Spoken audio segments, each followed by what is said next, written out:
pembebanan berlaku pada dirinya sendiri, dia harus mempertanggungjawabkan.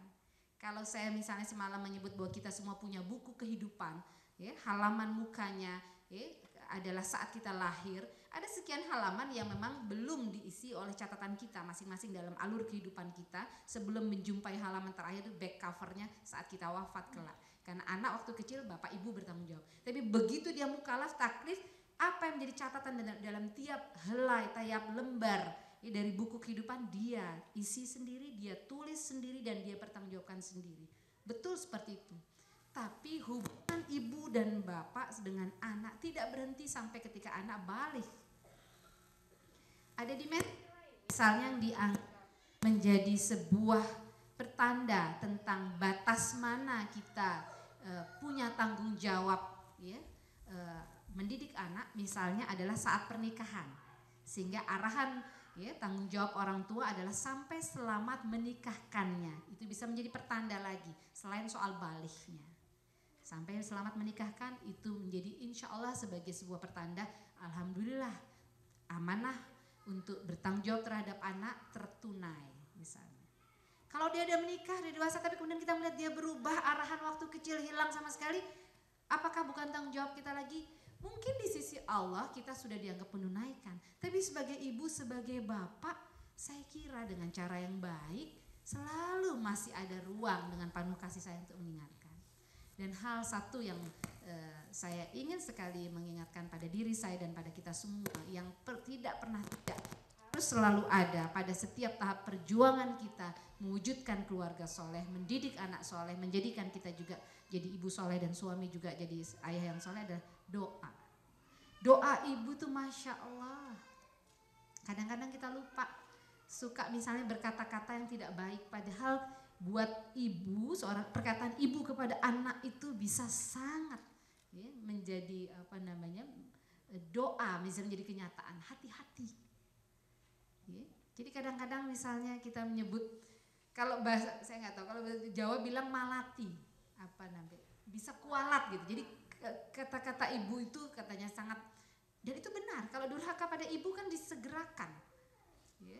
Kalau yang lain-lain kesalahan kita dibalasnya nanti. Tapi artinya dengan demikian Allah memberi sang ibu luar biasa posisi untuk membuat anak yang ketika dalam keadaan dia mulai bergeser dari jalan yang kita ingin dia terus bertahan dalam berteguh lurus beristiqomah dengan doa kita. Tertembus langit insya Allah oleh doa ibu dengan penuh keprihatinan, dengan cinta, menangis di malam hari, di sepertiga malam bersujud, mengemis kepada Allah, ya Allah lunakkan hati anak hamba. Siapa pemilik hati? Allah. Hati anak kita, hati kita semua dimiliki oleh Allah, makanya ada doa kan. Rasul pun berdoa, ya muqallibal qulub tsabit qalbi ala dinika. Wahai sang pembolak balik hati, ya, tetapkan hatiku, hadapkan hatiku ala dinika, atas agamamu. Hati kita mudah berbolak-balik, tapi yang menggenggam hati itu Allah. Jadi kalau seperti itu, Masya Allah, ada satu kesempatan bahkan meminta kita untuk mendekat dengan doa-doa kita. Ud'uni astajib lakum, doakan Bu.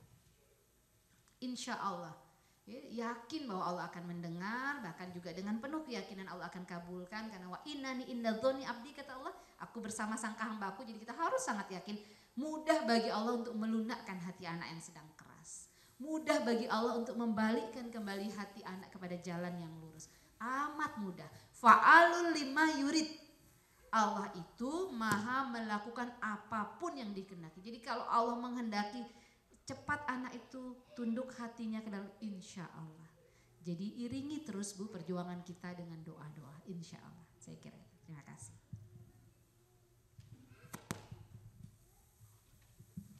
Silakan, ada satu pertanyaan lagi mungkin. Cahaya, silakan. Assalamualaikum warahmatullahi wabarakatuh.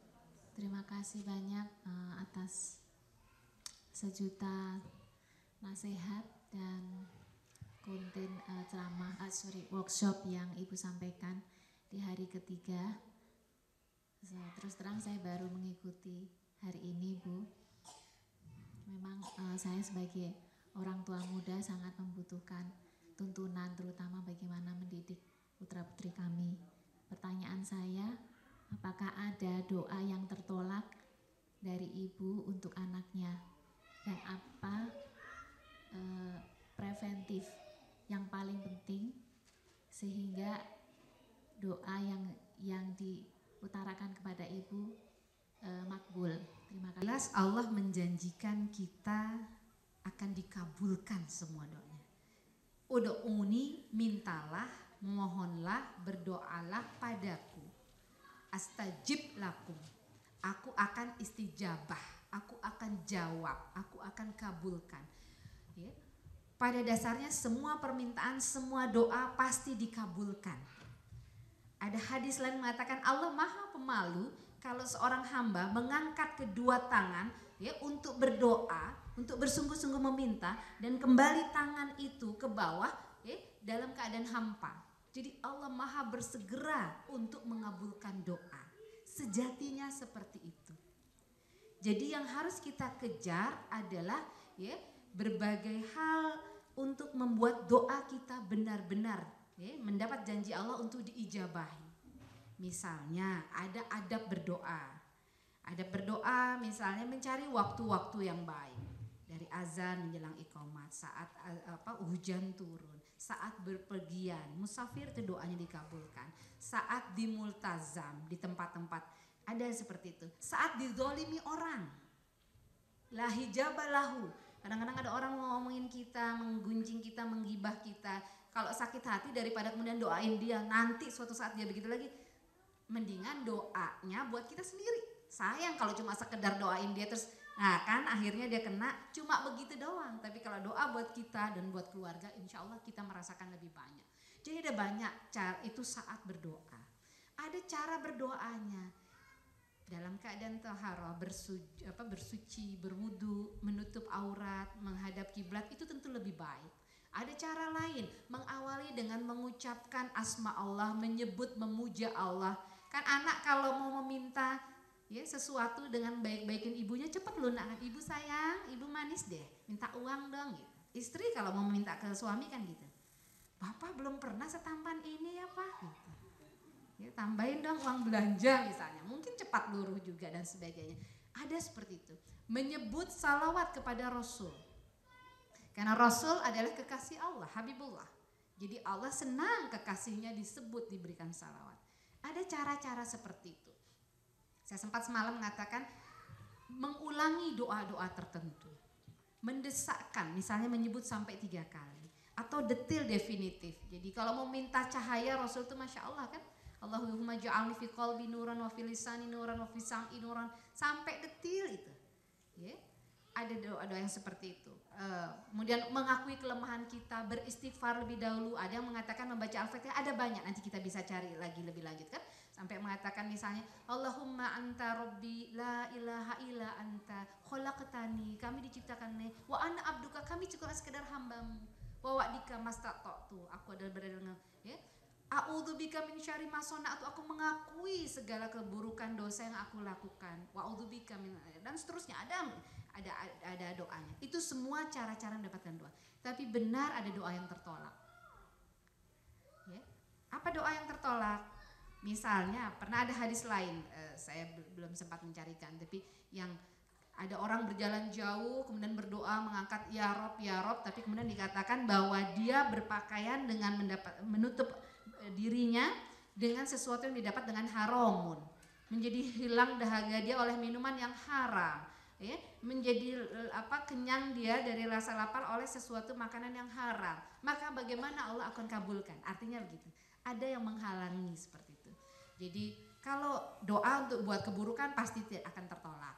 Ya, yang kedua, mari kita membersihkan diri kita dengan tidak semata secara fisik tapi hal-hal lain. Insya Allah akan Allah kabulkan.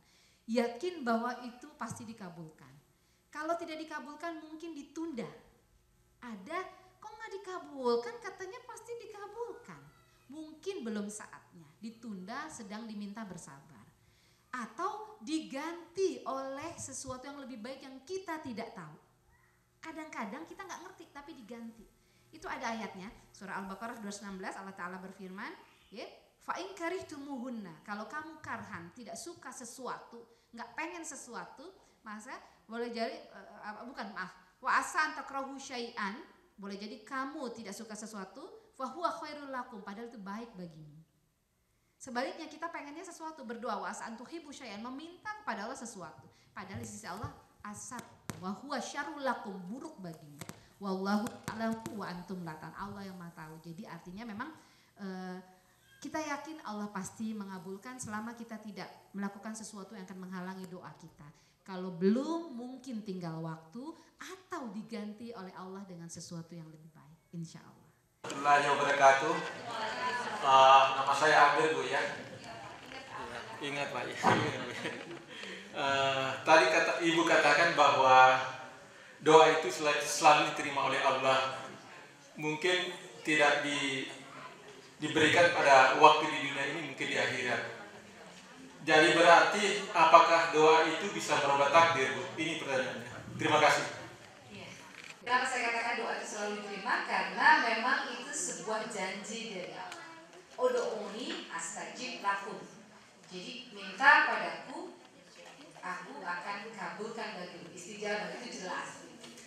Itu sudah sebuah janji Allah dan dan kita tahu yang asdaqu minallah, kalau nggak ada kaulah yang lebih benar dari Allah, pasti Allah menepati janji, kecuali memang ada yang menghalangi dari terkabulnya doa, seperti hadis yang orang meminta dengan sangat mengangkat tangan, tapi kemudian hilang lapar dan dahaganya oleh sesuatu yang haram atau hal lain, maka doa itu akan menjadi tidak dikabulkan, termasuk doa yang lain.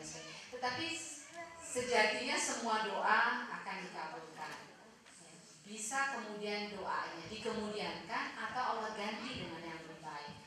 Nah, dalam kaitan yang lebih baik dikemudiankan, mungkin pula di akhirat misalnya kan tadi Bapak katakan karenanya bisakah doa merubah takdir. Kalau membahas takdir itu kita akan panjang sekali membahas soal qadar, takdir gitu ya, itu ada arahnya. Tapi benar sekali ungkapan Umar bin Khattab mengatakan kita berlari dari satu takdir menuju takdir Allah yang lain. Jadi, takdir itu bisa berubah ya, karena ketetapan Allah. Ketetapan Allah itu bisa turun. Allah mau melakukan apa yang dihendakinya, fa'alul lima yurid. Tapi Allah bisa menurunkan ketetapannya, diantaranya selain karena ikhtiar adalah karena doa. Jadi banyak ulama yang menyebut bahwa doa bisa mengubah takdir. Sejatinya seperti itu. Doa jadi doa yang sungguh-sungguh, karena bagi Allah Maha mudah melakukan apapun, sesuatu yang Allah mulanya misalnya menetapkan seperti ini, kemudian akan mudah pula bagi Allah untuk mengubah ya, dan boleh jadi perkenan Allah untuk mengubah adalah karena menerusnya doa-doa kita, karena istimrornya, dawamnya munajat kita dan permohonan kepada Allah. Jadi betul sekali tahu. Bahkan kalimat itu dalam banyak kajian, kalau kita bahas buku qada dan qadar serta takdir, itu ada spesifik kalimat itu, doa mengubah takdir. Jadi sebenarnya terima kasih untuk mengingatkan bahwa betapa luar biasanya kekuatan doa. Makanya hadisnya kan ad-doa silahul mu'min, senjata. Senjata termasuk mengubah sesuatu yang nampaknya memprihatinkan, yang buruk, biiznillah, dengan izin Allah, bi'aunillah, segala sesuatu amat mungkin. Tidak ada hal yang tidak bisa terjadi tanpa ketetapan Allah. Saya kira itu Pak ya, terima kasih. Jazakallah khairan katsira, jazakumullah khairan katsira, jazakumullah ahsanal jaza. Semoga Allah membalas seluruh kebaikan Bapak Ibu dengan berlipat ganda, dengan kebaikan yang banyak, dengan ahsanul jaza, dengan balasan yang terbaik. Tanya lagi. Ambil lagi, burung apa ini ya? Burung murai. Terus burung apa? Murai. Burung apa? Murai. Murai anakku. Dan kemudian sang ibunya mengatakan, entah kenapa si anak tidak berhenti, terus bertanya, burung apa? Burung apa? Burung apa? Dan sang ayah terus menjawab dengan penuh sabar, burung murai nak, murai, murai, burung murai, terus seperti itu. Ya, sampai kemudian ya, sambil membawa burung murai itu diletakkan kembali ke sarangnya gitu. Jadi sang anak itu kemudian tertunduk membaca itu dan dia segera mendekat ke ayahnya, mencium tangan dan meminta maaf. Memang untuk menjadi ayah dan ibu yang soleh, hitungan sabarnya tidak boleh dihentikan cuma sampai 3. Kadang-kadang kita membatasi sabar kita cuma sampai 3. Sekali sih masih sabarlah mama gitu. 2 kali masih, 3 kali habis kesabaran saya, kan sering gitu. Ternyata nggak bisa, itu kali menanyakan burung murai